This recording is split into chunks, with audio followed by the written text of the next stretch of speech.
Episode की starting में हमें सभी गांव वालों को दिखाया जाता है। सभी गांव वाले बहुत ज़्यादा डरे होते हैं क्योंकि ये सीन बहुत कुछ देर बाद का होता है। पता नहीं बहुत कुछ हो चुका होगा पहले वाले चैप्टर में, क्योंकि मैंने वेबसाइट पे चेक किया था, वो चैप्टर मुझे कहीं नहीं मिला, मुझे सीधा इसके आगे का चैप्टर मिला।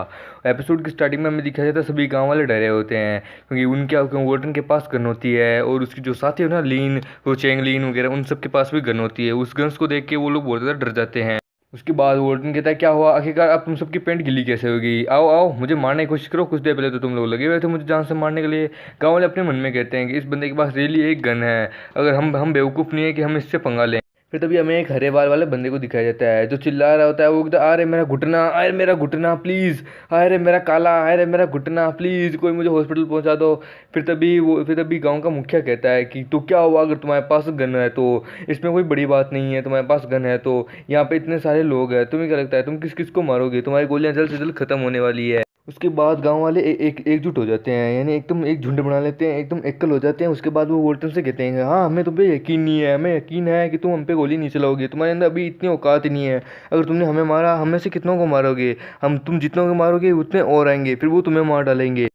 फिर तभी वहाँ पे चेंगलिन आता है। चेंगलिन कहता है ये मास्टर अब हमें क्या करना चाहिए, क्या हमें सच में इन लोगों से फाइट करनी चाहिए, क्या हमें इस लड़ाई को खत्म करना होगा। फिर तभी वोल्टन कहता है नहीं रुक जाओ, मैं इन गाँव वालों से कुछ जाके डिस्कस करना चाहता हूँ, इनसे कुछ मनाना चाहता हूँ इन्हें। फिर तभी चेंगलिन सांस में सांस लेता है। वो कहता है ओह मुझे लगा था कि सच में यानी हमें हमें इनके ऊपर फायर करना होगा, पर मैं नहीं करना चाहता था, मुझे लगा था हमारे बॉस बहुत ज़्यादा गुस्सेल प्रकृति के होंगे, पर नहीं ये तो बहुत अच्छे नेचर के हैं।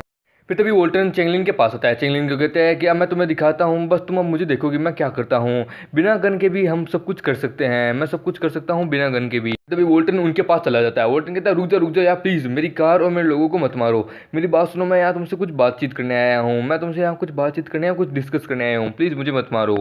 रुक जाओ दोस्तों आगे मत बढ़ो। वहाँ पे गांव का मुखिया आ जाता है। वो तो तुम लोग आगे मत बढ़ो, मुझे इससे बात करने दो। तो बच्चे तुम कह रहे हो कि तुम हमसे बातचीत करना चाहते हो, अब क्या बात करोगे, तुमने हमारे बच्चों के पैर वैर तोड़ दिए, हमारे बच्चों को इतनी बुरी तरीके से इंजर्ड कर दिया, तो क्या अब तुम हमें उसके उनकी दवाई का पैसा नहीं दोगे।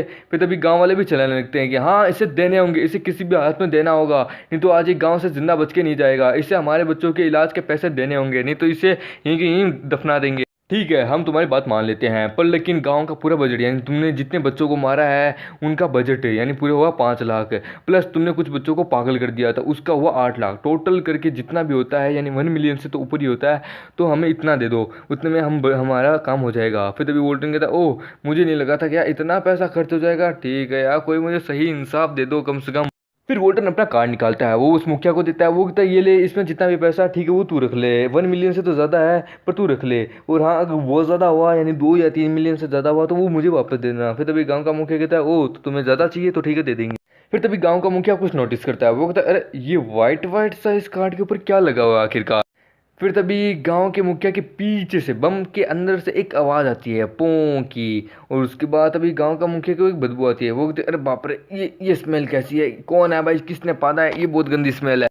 फिर तभी गांव के लोग कहते हैं कि अब चीफ चीफ जरा अपने पेंट के पीछे देख लीजिए, आपने अंदर ही कर दिया, चीफ आपको थोड़ा ध्यान रखना चाहिए, आप ये मत भूलिए कि आप 50 साल के होंगे और आखिरकार आप ये सब कर रहे हैं क्यों, आखिरकार क्यों। फिर गांव का मुखिया भी शर्माने लगता है, उसे भी बहुत ज़्यादा बुरा लग रहा होता है, वो अपने पीछे हाथ लगा लेता है। वो कहता है अरे बाप रे ये क्या हुआ आखिरकार, ये सब मेरे साथ कैसे हुआ, ये किसने किया, ये आखिरकार क्या चल क्या रहा है मेरे साथ, मैंने आखिरकार अंदर कैसे कर दी।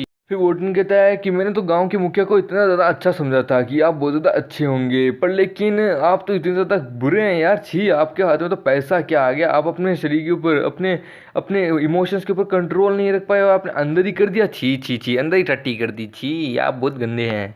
फिर तभी गांव का मुखिया उसके पास आने लगता है। वो कहता है आखिरकार तुमने मेरे साथ क्या किया, तुमने मेरे साथ कुछ तो किया है।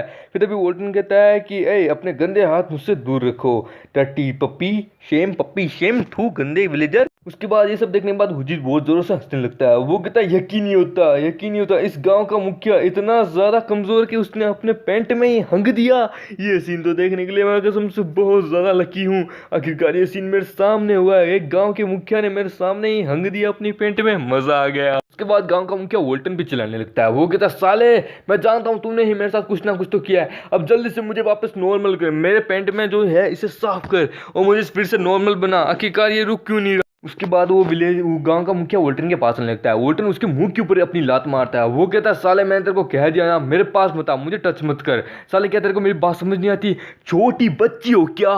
उसके बाद वो उस गांव का जो चीफ होता है, मुखिया, वो ज़मीन पे बैठ जाता है। वो अपने मन में कहता है, आखिरकार अब ये मेरे साथ क्या हो रहा है, मैं अपने शरीर को हिला नहीं पा रहा, आखिरकार अब मुझे ये क्या हो गया, ऐसा लगता है मेरे शरीर में कोई भूत घुस गया हो जो मेरे शरीर को कंट्रोल कर रहा है, आखिरकार ये हो क्या रहा है। दोस्तों वो बाद में वोल्टन उस बंदे के पास जाता है और इसका नाम होता है वेंगशु। ये पिछले चैप्टर में आ चुका था, पर लेकिन पिछला जो चैप्टर है वो किसी भी वेबसाइट पे अवेलेबल नहीं है। हाँ मैंने देख लिया, कहीं पे भी नहीं मिला मुझे, तो इसके आगे सीधा यही वाला चैप्टर मिला है मुझे। उस जो पहले वाला जो वीडियो बनाया था ना, उसमें जो चैप्टर थे ना, उसके बाद सीधा यही वाला चैप्टर है। इसका जो ये बीच का चैप्टर है ना, ये गायब है, ये मुझे कहीं नहीं मिला।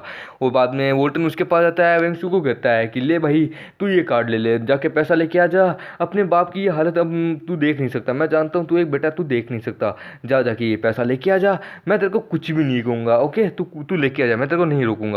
और वेंगशु वोल्टन के सामने इतना ज़्यादा डर जाता है, वो कहता है नहीं नहीं नहीं नहीं, प्लीज़ प्लीज़ मुझे ये नहीं चाहिए, तुम ये कार्ड अपने पास ही रखो, मैं तुमसे वादा करता हूँ, मैं तुम्हें अभी तुम्हारा पैसा दे दूंगा, जो मैंने तुमसे लूबस्टर चोरी किए थे ना, वो मैं शहर में जाके बेच आया और उनसे मैं लगभग पूरे पूरे 50,000 रुपये लेके आया हूँ, प्लीज़ मैं तुम्हें तुम्हारा ये 50,000 रुपये वापस दे दूंगा, प्लीज़ प्लीज़ प्लीज़ मुझे जाने दो यहाँ से, मुझे बच्चे की जान मतलब। वोल्टन को तो आया हुआ था गुस्सा, आप सबको ही पता है। वोल्टन कहता है वेंगशु से कि साले मेरे मिलियंस ऑफ डॉलर के जो लूबस्टर्स है तूने सिर्फ उन्हें 50,000 में बेचे, सिर्फ 50,000 में, वाह क्या जीनियस बिजनेसमैन है साले, तेरे को तो मारने का मन कर रहा है। फिर वोल्टन अपना कार्ड लेके वेंगशु की तरफ बढ़ रहा होता है। वो कहता है सच में मैं तेरे को मान गया, तू एक लाजवाब बिजनेसमैन है, तो तेरे को इसके बदले एक रिवॉर्ड तो देना ही होगा, इसलिए तू फिक्र मत कर, मैं आ रहा हूँ तेरे पास।